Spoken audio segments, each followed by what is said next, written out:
So ayan, may lakad tayo ngayon and tinry ko to yung sa curl pero gamit ay itong medyas.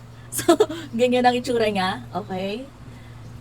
So medyo manipis lang kasi yung mga strands ng buhok ko, mukha lang siyang makapal. Ayan, ganyan siya.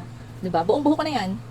So ayan, ganyan siya and gagamitan natin nitong Pacific Sea Salt Spray kasi ang dami nakita sa TikTok na sinasabi na ito daw ay effective, no? So titingnan natin kung effective nga siya.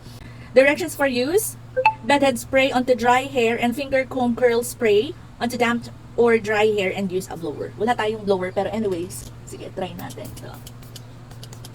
Sana effective na siya. So hindi ko alam kung gaano kadami. Over na siguro to, no? Pero ayan, tingnan natin. Dapat mamaya medyo magulo pa yung hair natin, no?